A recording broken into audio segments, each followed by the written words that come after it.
আসসালামু আলাইকুম। চলে আসলাম আপনাদের মাঝে নতুন আরেকটি ভিডিও নিয়ে।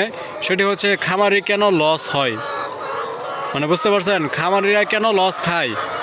খামারি লস খাওয়ার তিনটি কারণ বলবো আপনাদেরকে আজকে। তিনটি কারণ হচ্ছে আপনার প্রথম একটি কারণ হচ্ছে খামারির যে লোক রাখা হয় সেটির উপর। মানে একটি কথায় যে দেখেন, আপনাদেরকে যদি দেখাই তাহলে যে দেখলে বুঝতে পারবেন। এই দেখেন পানির পাত্রের কি একটা অবস্থা। এত টাকাতে লোক রাখা যদি পানির পাত্রের এই অবস্থা থাকে, খাদ্যের পাত্রের যদি এই অবস্থা থাকে, তাহলে সেই খামারি দেখেন কি অবস্থা। তাহলে সেই খামারি কিভাবে লাভ উঠাবে আমি তো বুঝতে পারতেছি না। যদি আপনারা বুঝতে পারেন তাহলে অবশ্যই কমেন্ট করে যাবেন। দেখেন পানির কি অবস্থা। আপনাদেরকে যদি আরও দেখাই আপনাদেরকে, এই যে দেখেন এখানে মুরগি কি পানি খাবে, দেখেন কি অবস্থা। এখানে মুরগি পানি খেলে মুরগি কি দিন দিন অসুস্থ হবে না সুস্থ হবে? অবশ্যই অসুস্থ হবে। এখানে সুস্থ হওয়ার পসিবিলিটি নাই। দেখেন প্রত্যেকটা পাত্রের একই অবস্থা, প্রত্যেকটা পাত্রে।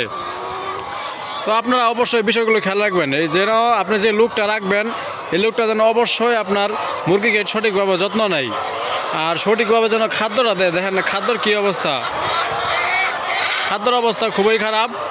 আর যে ঘরের যে অবস্থা যদি আপনাদেরকে দেখাই তাহলে দেখেন এই যে ঘর পুরো নোংরা, অপরিষ্কার, একদম অপরিষ্কার। এজন্য খামারিরা আপনার খামার করে লস খায়, 100% লস।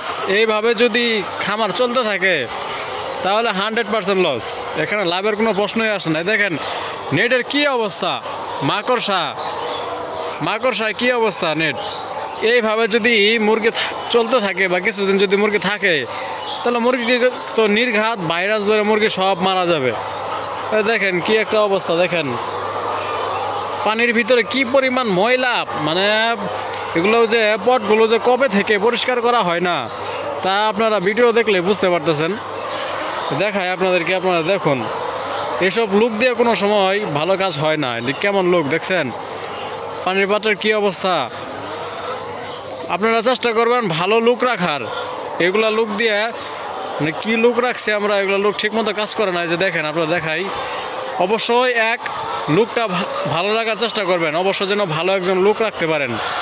2, আপনার নিজে পরিচালনা করবেন, দেখবেন অবশ্যই খামারে কি হচ্ছে। যদি পরিচালনা না করেন, আপনি না দেখেন, তাহলে খামার একদম ধ্বংস করে দিবে। 3, এই যে আপনার যে খাদ্য পরিষ্কার যে পানির পাত্র যে অবস্থা, এগুলো অবশ্যই পরিষ্কার রাখবেন।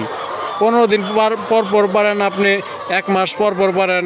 অবশ্যই এগুলাকে ক্লিয়ার করার চেষ্টা করবেন যেন সব কিছু একদম ঝকঝকা থাকে। একটা খামারি লস খায় কর্মচারীর জন্য এবং কিছু নিজের ভুলের জন্য। যদি সঠিকভাবে পরিচালনা করতে পারেন তাহলে সেই খামারিটা অবশ্যই লাভবান হবে। আর যদি সঠিকভাবে পরিচালনা না করতে পারেন তাহলে অবশ্যই লস খাবেন। আমি কেন এই কথা বললাম, এই যে আজকে যে পাত্রের একটা অবস্থা, এটা যদি কোনো খামারির হয়ে থাকে তাহলে ওই খামারি কি কোনো দিন লাভবান হতে পারবেন? অবশ্যই পারবেন না।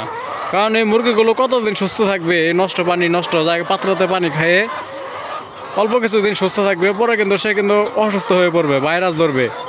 তখন কি হবে? খামারির মনে করেন হাজার টাকা মনে করেন ওষুধ খাওয়ানো চলে যাবে। আর মুরগির যে ওষুধের দাম, প্রচুর দাম, এটা আপনাদেরকে বলে বোঝাতে পারবো না কি পরিমাণ দাম। তো আজকে আর ভিডিও লম্বা করতে চাই না। আপনারা দেখলেন এমনি ভিডিওটি লম্বা হয়ে গিয়েছে। আপনারা অবশ্যই খামারটি পরিচালনা করবেন, আপনাদের খামার আপনারা পরিচালনা করবেন। পরিচালনা করে আপনার খামারটা ঠিকঠাক রাখার চেষ্টা করবেন। এইভাবে খামার করলে কোনো দিনও লাভবান হতে পারবেন না। তো আজকে ভিডিও এই পর্যন্তই। সবাইকে আমার সালাম, আসসালামু আলাইকুম।